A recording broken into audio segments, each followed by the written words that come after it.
Plugin of the week is the SSL G channel. The SSL G channel by Waves is a plugin emulation of the whole channel strip of the G series console. Now, I spent quite a lot of time working on, when I first started working in professional studios, I started out working on the E series console. That was one of the first consoles I learned, and then the G series console came out around, I want to say about 1987 or so. So there's some interesting differences. And what you find in most plugin emulations of SSL stuff is that they gravitate towards the E series. What was interesting about this transition of this era from the E series console to the G series console is that there was very much this divide.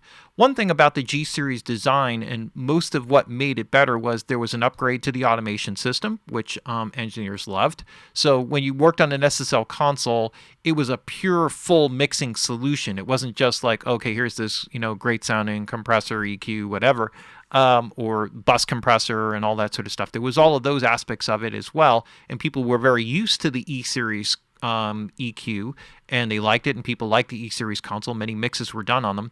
But when the G series came out, they made some major improvements to the sonics, to the clarity, particularly in the center section, and they made some adaptations to the EQ and some of the signal flow features. So many of those things don't necessarily appear in the channel strip. In fact, the layout of the channel strip is quite different from the way that it's here, even though all the components are accurate to what you would use. So you have the compressor and you have the EQ section, but in the layout of the console, you're missing other elements that are not necessary for the purpose of plugins.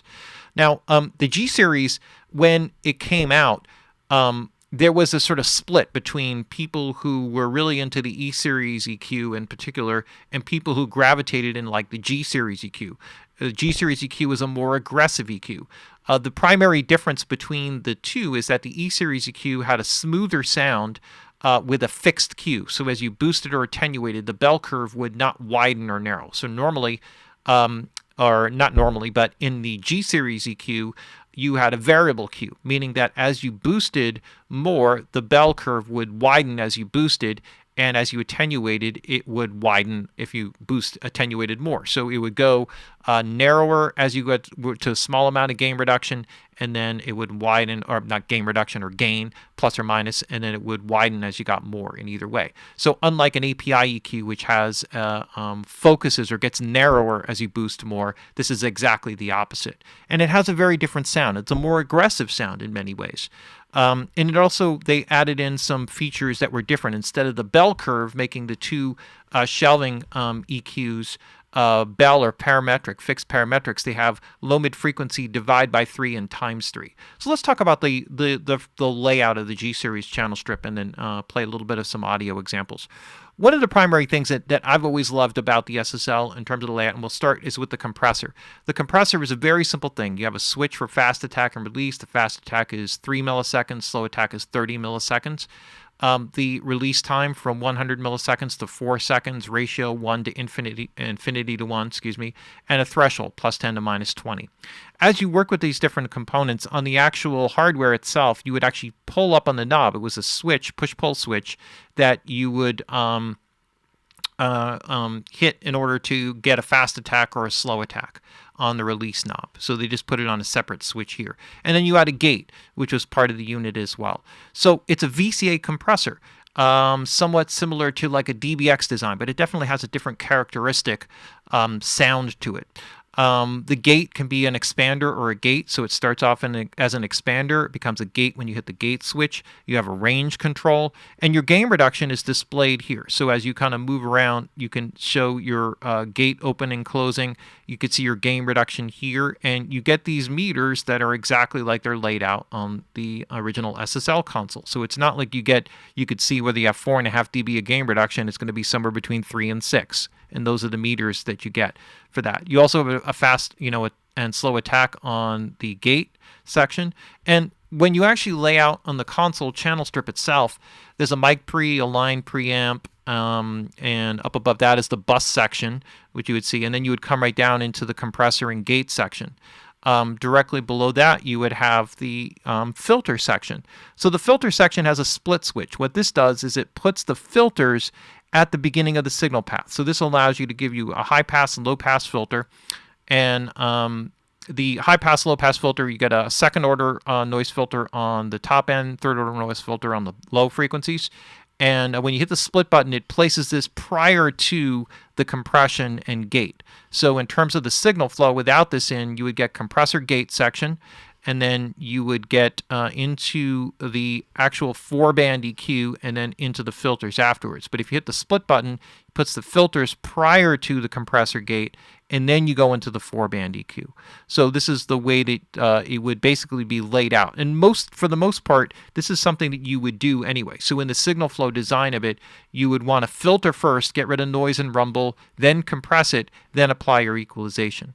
On the EQ, you have a shelving EQ on the top end, a full parametric for high-mid frequencies, full parametric for low-mid frequencies, and then you got a low-frequency shelving EQ on the bottom end. Now, on the E-Series, this switch was a bell switch, which would turn the shelving EQs into fixed parametric EQs, so no adjustment or Q adjustment like you would see here on the two mid-range bands. But what this does is, by hitting the divide by 3 switch, it does something really cool, which is that it allows you to lower the frequency in the midband down divided by 3, which brings you down to like 67 cycles, down from 200, which is the lowest frequency.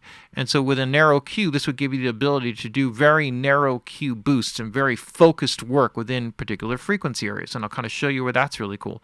Same up here with the times 3, where it multiplies the selected frequency, which starts at 600, up to 7K. With a times 3, that goes up to 21K. And that allows you to give a full parametric EQ on frequencies up on the top end. So this gives you a lot of control that you didn't have with the G-Series EQ, and very atypical. Like, I've never seen that sort of divide by 3 times 3 type of switch on any other vintage component or modern component either that I can think of that's not an emulation of this. You could bypass the EQ, bypass the dynamic section. If you hit the channel out button, what this does is it places the compression section after the EQ. So by default, it's pre-EQ. Channel out is post-EQ. So in this case, you would have filters, 4-band EQ, and then dynamics. So on the actual console, there's a channel in and a channel out button, and you can bypass this section individually. When you actually come in, there's an input gain control. This is important because you can actually drive the components of this emulation to make the channel strip drive harder. It's not like plugging a signal into like the preamp, the mic preamp, but you can overdrive the components, and this will make the compressor work a little bit harder. If you find that your threshold's set to -20 and you're not getting any gain reduction, you can actually increase your gain here at the input section and pull it down at the output fader. So what you have here is an input and an output fader. You can show your gain, input, and output, and you could see your SSL style meters here. Actually, they're not really SSL style meters. I'm trying to think of, like, most of the consoles I remember were VU meters, most of the SSL consoles. And there was no level indication. It was like that on the actual console itself. But this is handy for uses inside the channel strip. So let's kind of go through some audio examples. It's kind of hard to just do an audio-only demonstration, because if you don't understand the signal flow and logic of the plugin itself, then you're going to lose a lot of the functionality and the way that it's kind of designed and put together. So what I have here on this is an example of a track here that has some SSL work on it, but it only has the filtering on it. I'm sorry, just the compression settings. So what we have is basically a slow attack and fast release. So we're kind of getting this track to kind of pump. And what I'm going to do is I'm just going to do a quick A/B so you can hear what the VCA compressor sounds like. So I'm going to just highlight my tracks here. And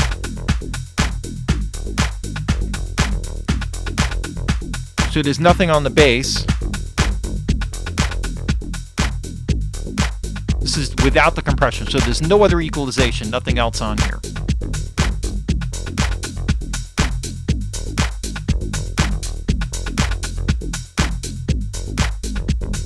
And what I want you to listen for, this is very early on, there's nothing else in the mix here, so this is pretty straightforward. Notice the depth that opens up when the compressor kicks in.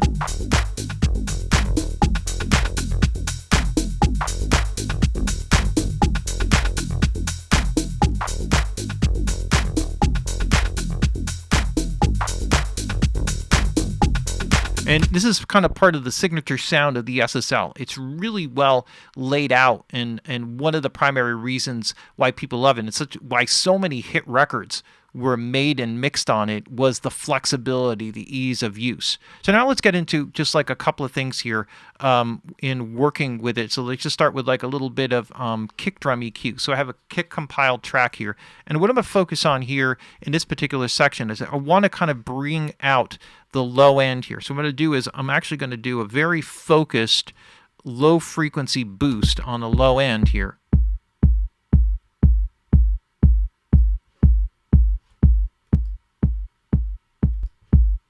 And what's really cool about this with the divide by 3 is I can make it a very narrow cue and get it really focused in on that particular area. If I feel like overall, like maybe I'm getting a little bit of low mid build up, I can actually set my shelving EQ here up around a little above 200, 300, and do a little bit of an attenuation here. And I could really make this thing pop, you know. And if I want to kind of put in, like, I'm not going to put in like a hard click, so maybe I'll kind of dive in a little bit somewhere in here.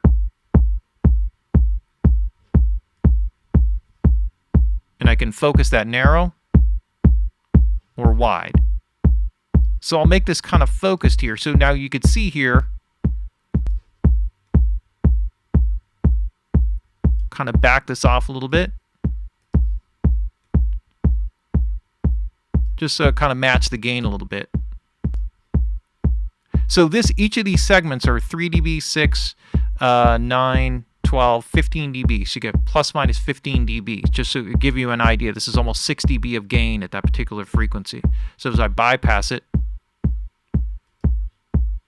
and then as I kind of work with this, if I'm working here with working with particular components, like one of the cool things here is that you can get really aggressive with particular frequencies. Like, so maybe I want to kind of filter in on kind of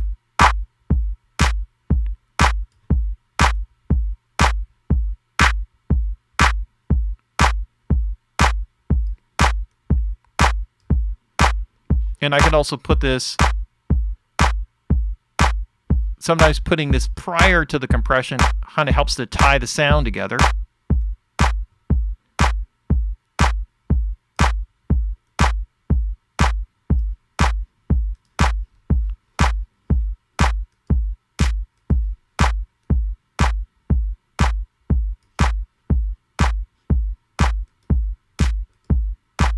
So you can see how like it's just like a tone generating machine. You can really kind of get some kind of cool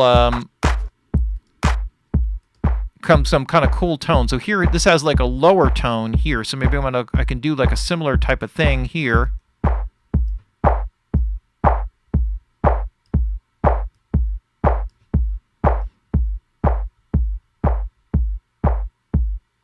And if you remember that record, She Drives Me Crazy, that song there with that sound, it has like sort of hollow, that's exactly what it is. It's sort of like, it's an SSL. And now I could really focus this in. And this is where the SSL is really great. You can really carve in and like really, really shape and clamp down on stuff.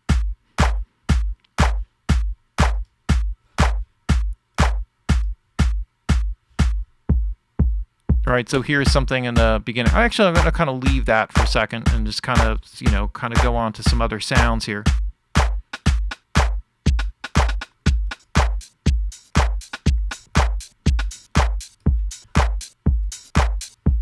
So here's something where I can kind of work.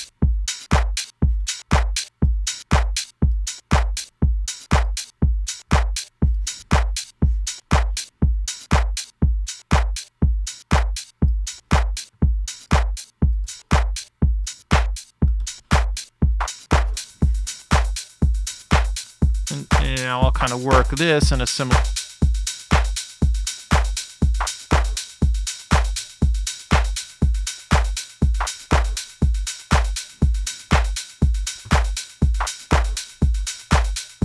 So this is with and without.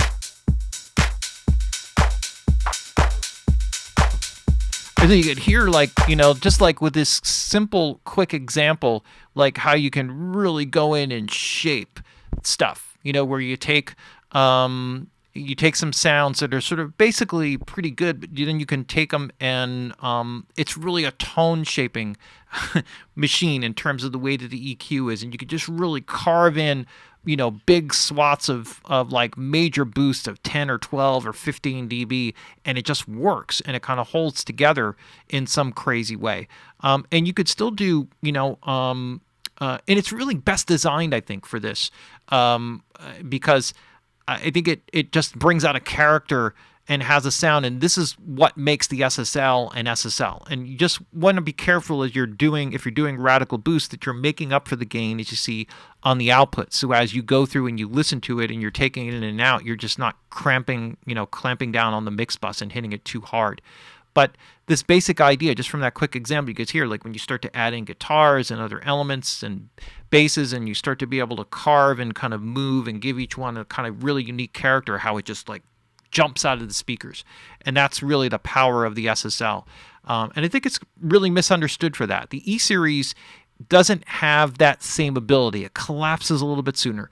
It has a different sound. It's smoother sounding. So if you use, if you're going for something that's maybe a little bit more musical, where you don't necessarily want to grab and really kind of reshape something, the E-Series is going to be a softer, better solution. And then, of course, you throw on the classic SSL bus compressor, which is on a whole other, separate plugin of the week. You have to dig for that one. And that is just, kind of pulls everything together in the most amazing way. So there you have it. It's a plugin of the week. One of my favorites, and on a console I just know so well. I've just done so many records on it. I just love it, and never have a problem using the G channel. So, plugin of the week, Waves SSL G channel.